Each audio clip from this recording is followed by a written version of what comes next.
പ്രതിഭാ സേതു എന്ന് പറഞ്ഞിട്ട് ഇപ്പോൾ ഇന്റർവ്യൂ പോയ ആൾക്കാർക്ക് എന്താണ് ജോബ് ഓപ്പർച്യൂണിറ്റീസ് കിട്ടാറുണ്ട്.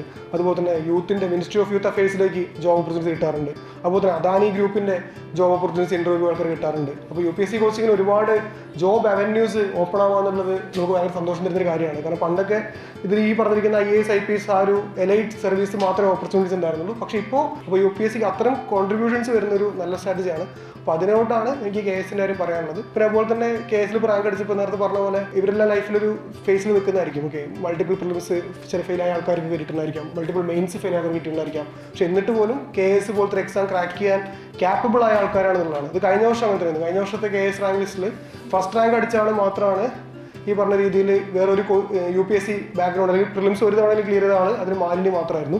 ബാക്കി എല്ലാവരും ഈവൻ പ്രിലിംസ് പോലും ക്ലിയർ ചെയ്ത ആൾക്കാരായിരുന്നു. അവർ വരെ എന്ത് ചെയ്തു KS എക്സാം ക്രാക്ക് ചെയ്തിട്ടുണ്ടായിരുന്നു. അപ്പോൾ നിങ്ങൾ പ്രിലിംസ് ക്ലിയർ ആകുന്നില്ല അല്ലെങ്കിൽ മെയിൻസ് ക്ലിയർ ആകുന്നില്ല എന്ന് വിചാരിച്ചിട്ട് നിങ്ങൾ തീരെ എന്തല്ല മോശമാണെന്നുള്ള ആറ്റിറ്റ്യൂഡ് ഇല്ല. കാരണം നിങ്ങൾക്ക് ബാക്കിയുള്ള കോമ്പറ്റീവ് എക്സാമിനേഷൻ എന്ത് ചെയ്യാൻ പറ്റും, നന്നായിട്ട് പെർഫോം ചെയ്യാൻ പറ്റുന്നതാണ്. So just trust the process. എന്താണോ ചെയ്യുന്നത് കണ്ടിന്യൂ ചെയ്യാം, അതിൽ മാക്സിമം ഫോക്കസ് ചെയ്യാം, അതുകൊണ്ട് റിസൾട്ട് സെറ്റ് ചെയ്യാം. Thank you.